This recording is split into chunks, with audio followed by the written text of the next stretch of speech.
इस कोरोना काल में हम सभी स्कूल डायरेक्टर्स का, साथ ही हमारे स्कूल के टीचर का भी स्थिति बड़ी गंभीर हो गई है। अभी हम लोग की स्थिति इतनी दयनीय हो गई है कि केवल हम लोग जी ले रहे हैं ना, ये हम लोग के लिए बड़ी बात है। हमको 1 रुपया तक नहीं चाहिए, हमारे शिक्षक को दीजिए, हम खुश हैं। हमारा रूम रेंट माफ़ करा दीजिए, हम खुश हैं, हर दृष्टि से खुश है। अब बताइए कि स्कूल चल नहीं रहा है, बिजली ऑलरेडी बंद है और बिजली का बिल आ रहा है। आप गाँव की परिस्थिति से अवगत नहीं है। जहाँ किसी के घर में खाने की स्थिति पर लाले पड़े हैं, वो मोबाइल पर ऑनलाइन क्या पढ़े। कुछ हमारे स्कूल संचालक आत्महत्या कर लिए। सरकार को ये बुझा रहा है बात कि आखिर वो क्यों आत्महत्या किया। शिक्षा मंत्री, मैं आपसे प्रश्न किया, भारत सरकार के शिक्षा मंत्री, आपसे मेरा मानव संसाधन मंत्री से मेरा प्रश्न, सुनिए, हिम्मत है तो सुनिए, दम है तो सुनिए। अगर हम सभी शिक्षक ना रहेंगे तो देश का विकास होगा। कुछ ऐसे शिक्षक हैं जिनको मैंने ये भी देखा कि ठेला पे आम बेच रहे थे। हम लोग को आतुर नहीं किया जाए कि हम लोग कोई गलत कदम उठाएंगे। गलत कदम उठाएंगे आप लोग के लिए अच्छी बात नहीं होगी। बच्चे के भविष्य से खिलवाड़ मत कीजिए, नहीं तो यह बच्चे जब आप लोग के साथ खिलवाड़ करेंगे ना, फिर आप कहीं के नहीं कर पाएंगे। मैं शांतनु श्रीवास्तव, खबरी 24/7 से अपने कार्यक्रम निजी विद्यालय के संचालकों का कोरोना काल में दर्द के तहत आज हम मौजूद हैं पूर्वी चंपारण जिले के डिलाइट इंटरनेशनल स्कूल के संचालक निर्देशक राजू शर्मा जी के पास, जो यूनाइटेड प्राइवेट स्कूल एसोसिएशन के उप कोषाध्यक्ष भी हैं।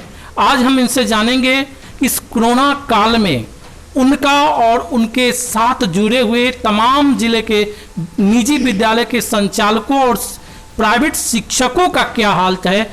बहुत बहुत स्वागत है आपका हमारे खबरी 24/7 के तमाम दर्शकों की तरफ से। मैं ये जानना चाहता हूं कि कोरोना काल जब से शुरू हुआ तब से विद्यालय बंद है, उस बंद काल में आप लोग का जीवन यापन कैसे चल रहा है? सबसे पहले मैं खबरी 24/7 को नमस्ते करता हूं, धन्यवाद देता हूं कि आप लोग इस कोरोना काल को लेते हुए, हम सभी संचालकों को समझते हुए, हम लोग के दर्द को समझते हुए आपने आज इंटरव्यू लेने आया। सबसे पहले आपको मेरा प्रणाम। और इस कोरोना काल में हम सभी स्कूल डायरेक्टर्स का, साथ ही हमारे स्कूल के टीचर का भी स्थिति बड़ी गंभीर हो गई है। कहा जाता है, एक तरफ सारी दुनिया कहती है the teacher is the creator of the nation. शिक्षक जो होता है राष्ट्र का निर्माता होता है। But today the shoulder of the pen is in prison, यानी हमारे जो कलम के सिपाही हम लोग को कहा जाता है, वो आज कैद है। और हम लोग कैद कोई जेल में नहीं गए हैं कैद होने, हम लोगों को ऐसा कैद किया गया है कि हम लोग कुछ कर नहीं पा रहे हैं। अब हम सरकार से ये जानना चाहते हैं कि what will happen to all of us, all directors and all teachers, what to do and where to go. कहाँ हम लोग जाएं, क्या करें? ये सरकार की नीति हम लोग को अजीब सी लग रही है। हम सरकार जी से, हम मुख्यमंत्री जी से जो हम लोग को बिहार के हैं, हम एक ही सवाल उनसे पूछना चाहते हैं कि क्या इस कोरोना काल में केवल कोरोना हमारे स्कूल के पास बैठा है आकर के? अभी बच्चे की पढ़ाई अस्त व्यस्त हो गई है। बच्चे की पढ़ने की जो आदत होती है, हम लोग आदत देते हैं, बच्चों को काफ़ी समय लग जाता है उस आदत को देने में, लेकिन सारे बच्चे अभी आदत अपना बिगाड़ लिए होंगे। हमारे गार्जियन भी बड़ा खुश हो रहे होंगे कि चलिए भाई, इस कोरोना काल में मेरा बच्चा नहीं जा रहा है तो हमारा पैसा बच रहा है। नहीं, आपने जिस बच्चों को पढ़ाया, शिक्षित किया, काफ़ी समय लगा करके, इस कोरोना काल में आपका बच्चा बिगड़ गया है, मैं उम्मीद के साथ कह सकता हूँ। सरकार से हम ये भी बात करना चाहेंगे कि मान लेते हैं कि हमारा मार्केट खुला हुआ है, सबसे ज़्यादा तो भीड़ वहाँ पे होता है, तो वहाँ पे कोरोना नहीं है क्या? उस बच्चे के घर से आखिर गार्जियन कोई सामान खरीदने, सब्जी खरीदने, बहुत कुछ खरीदने जा रहे हैं कि नहीं, तो क्या वहाँ से कोरोना लेकर अपने घर में आ रहे हैं कि नहीं। तो क्या वो गार्जियन या सरकार अगर ये हम लोगों को कह दे कि हाँ आप लोग डिस्टेंसिंग का पालन करते हुए बच्चों को पढ़ाइए लिखाइए सब कुछ की व्यवस्था करके, तो हम लोग भी व्यवस्था करके ऐसे बच्चों को पढ़ा सकते हैं। अभी हम लोग की स्थिति इतनी दयनीय हो गई है कि केवल हम लोग जी ले रहे हैं ना, ये हम लोग के लिए बड़ी बात है। केवल हम लोग जी रहे हैं। हम लोग का EMI देखिए, सारे गाड़ी का किस्त वैसा ही बकाया है, किस्त माफ़ करवा दीजिए, कोई हम लोगों को दिक्कत नहीं है। हम जो रूम रेंट में पढ़ा रहे हैं उसका भाड़ा लग रहा है वो माफ़ करवा दीजिए, हमें कोई दिक्कत नहीं है। हमारे टीचर जो हमारे यहाँ पढ़ा रहे हैं हमारे स्कूल में, उन लोगों का पेमेंट उन लोगों का मंथली दिलवा दीजिए, हमें कोई दिक्कत नहीं है। हमको 1 रुपया नहीं चाहिए, डायरेक्टर होने के नाते मैं बोल रहा हूँ सरकार को, हमको 1 रुपया तक नहीं चाहिए। हमारे शिक्षक को दीजिए, हम खुश हैं। हमारा रूम रेंट माफ़ करा दीजिए, हम खुश हैं, हर दृष्टि से खुश है। अब बताइए कि स्कूल चल नहीं रहा है, बिजली ऑलरेडी बंद है और बिजली का बिल आ रहा है। बताइए, बिजली हम जला नहीं रहे तो बिजली का बिल कैसा आ रहा है? सरकार को ये दिमाग में नहीं आ रहा है बात। और केवल स्कूल वाले को ही डिस्टर्ब किया जा रहा है, कोचिंग वाले को ही डिस्टर्ब किया जा रहा है। यहाँ पे जहाँ पे भीड़ लग जा रही है, रेलवे स्टेशन का जो फाटक होता है वहाँ पे तो कोई डिस्टेंसिंग का पालन नहीं है, वहाँ भी बहुत सारे लोग हैं, उन लोगों को कोरोना नहीं हो रहा है।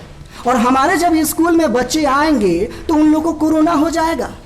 अरे ये सरकार की जो नीति है हमें बड़ी अजीब लग रही है। एक चीज़ और हम कहना चाहेंगे इस न्यूज़ के माध्यम से, जो बच्चे पढ़े नहीं उनको पास करा दिया गया। क्या देश का विकास होगा? हमारे राज्य का विकास होगा? वो बच्चे तो बहुत खुश होंगे, वो गार्जियन बहुत खुश होंगे, लेकिन उन बच्चों का जीवन हमारी जो सरकार है ना वो अस्त व्यस्त कर दी।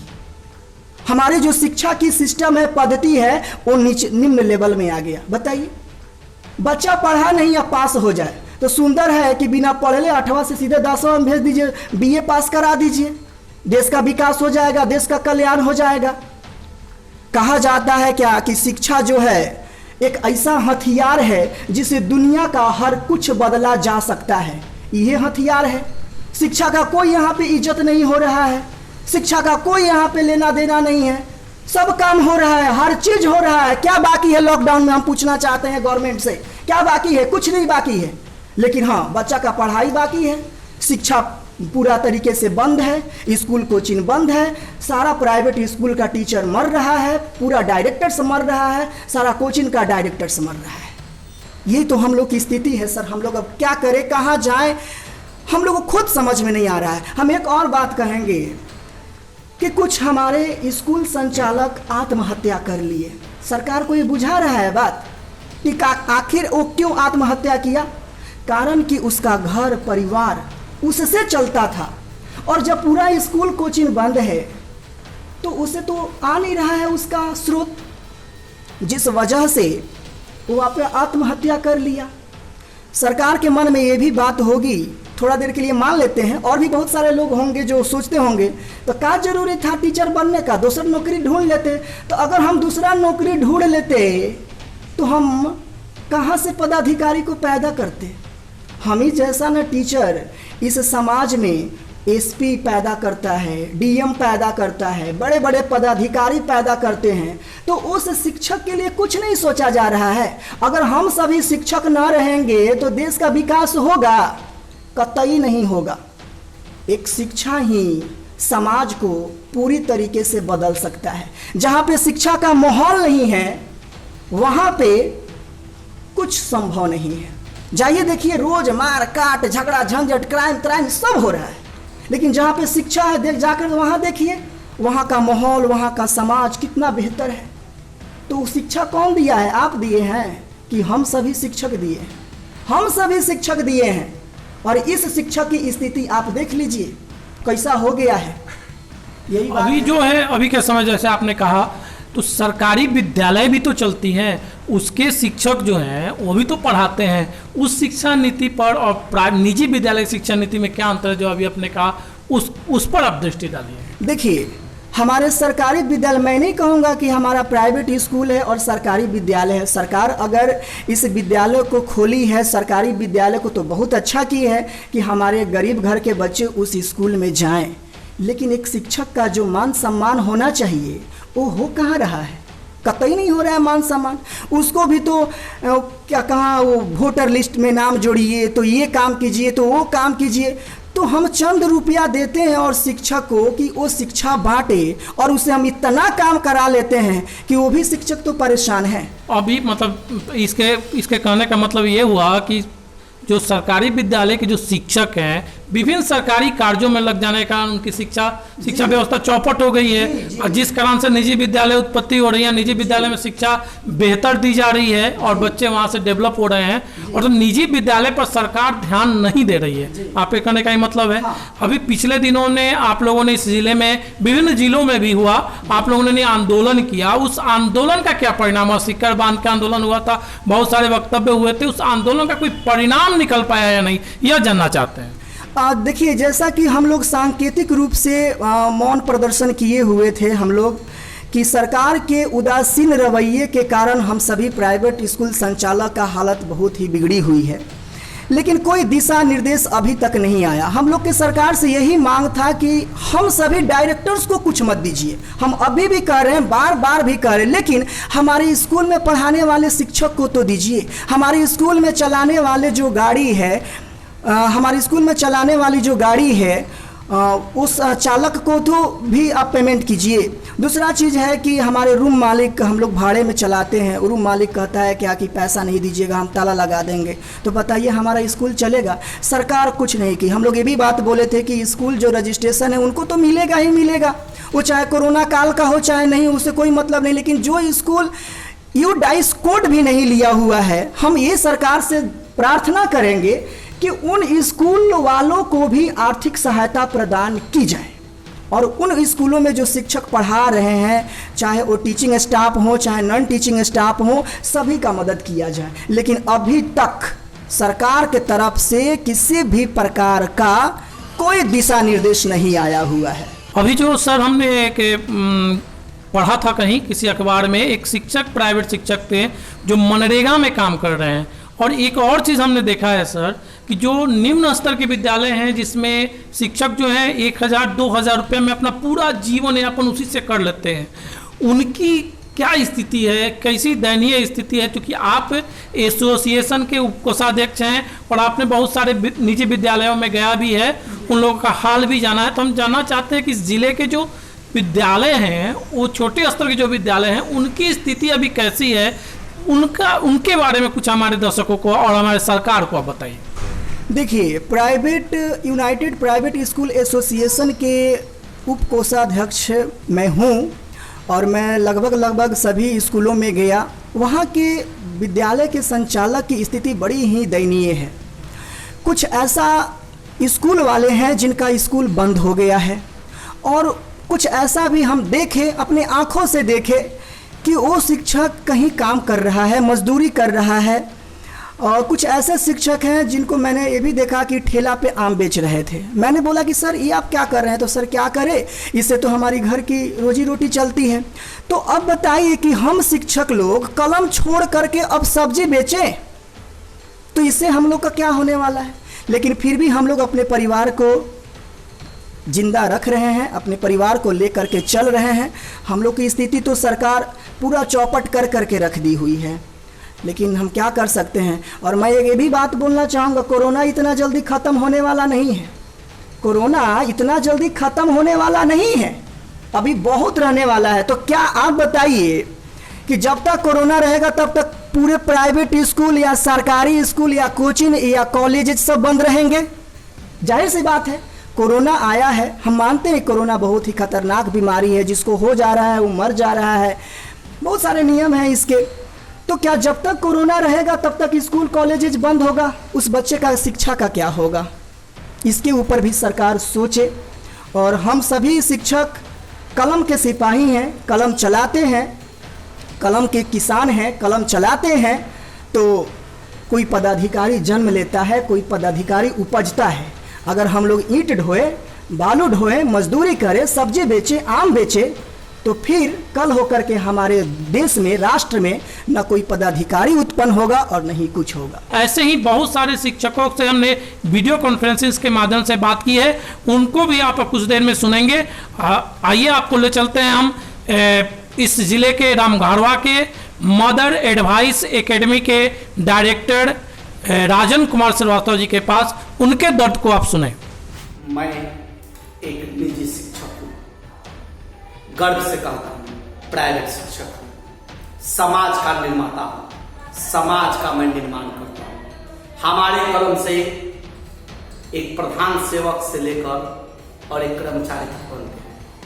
हम सभी निजी शिक्षक के विषय में आखिर में अब तक सरकार ने क्या सोचा, उठाकर देखा जाए मार्च टू अगस्त, अभी तक हमारे प्रधानमंत्री जी आते हैं, हमारे नीतीश कुमार जी आते हैं मीडिया के समक्ष, आज तक निजी शिक्षक के विषय पर एक शब्द नहीं बोले। जानते हैं क्यों? क्योंकि हम लोग कमजोर वर्ग से आते हैं, हम लोग अनुशासन का पालन करने वाले हैं।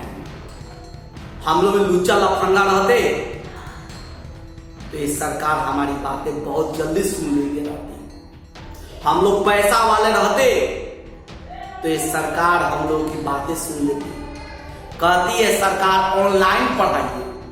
कभी आपने ऑनलाइन पढ़ा है? नहीं पढ़ा है। आप गांव की परिस्थिति से अवगत नहीं है। जहां किसी के घर में खाने की स्थिति पर लाले पड़े हैं, वो मोबाइल पर ऑनलाइन क्या पढ़े, और आप कहते हैं ऑनलाइन पढ़े। सरकार हर चीज के लिए गाइडलाइन कर रही है।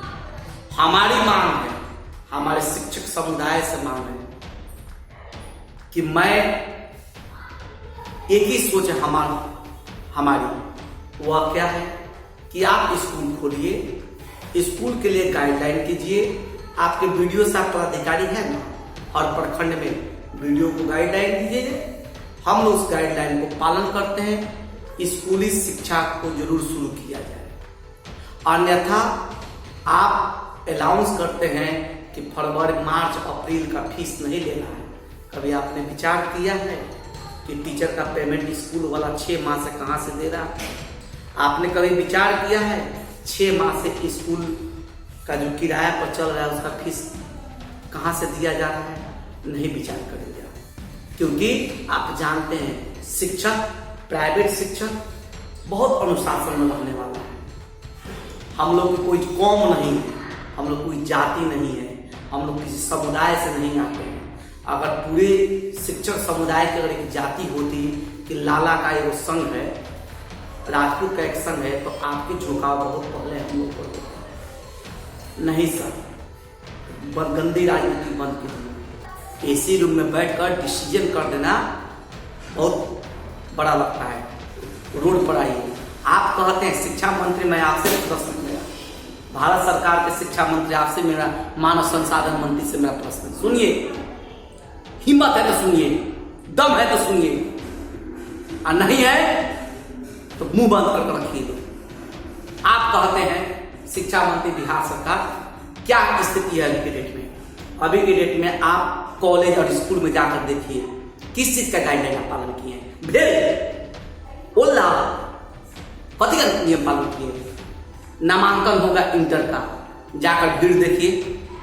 मैट्रिक का फॉर्म भराना शुरू कर दिए, जाकर स्थिति देखिए।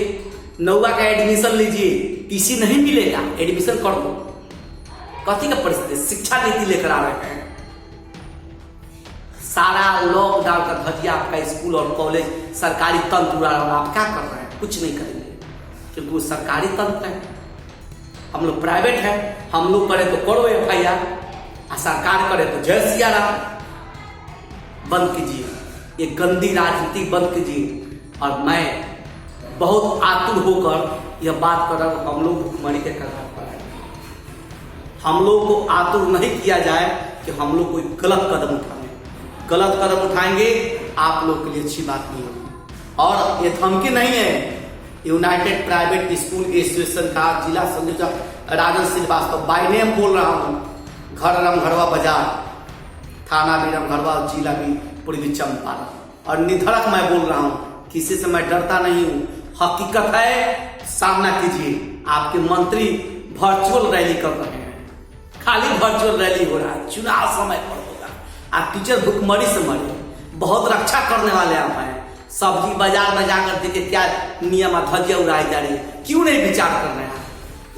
खाली गलत गलत बयानबाजी करने से होगा और उद्घाटन करने से होगा।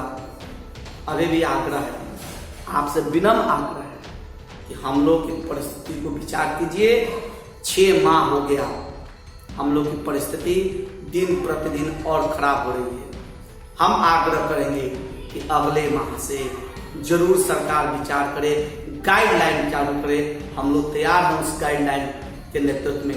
30 बच्चे के जगह पर 15 बच्चे बढ़ेंगे और इवेंट सिस्टम से पढ़ाएंगे हम लोग। लेकिन प्लीज आग्रह है, विद्यालय खोलिए, कोचिंग खोलिए, बच्चे का भविष्य खिलवाड़ मत कीजिए। नहीं तो यह बच्चे जब आप लोगों के साथ खिलवाड़ करेंगे ना, फिर आप कहीं के नहीं मिल पाएंगे। बहुत ऐसे ही हम अगले रोज मिलेंगे किसी दूसरे विद्यालय के संचालक के पास, उनके दर्द को जानेंगे और उनकी आवाज़ को सरकार तक पहुंचाने का काम करेंगे ताकि सरकार इसका निदान निकाल सके, इस पर कार्य कर सके।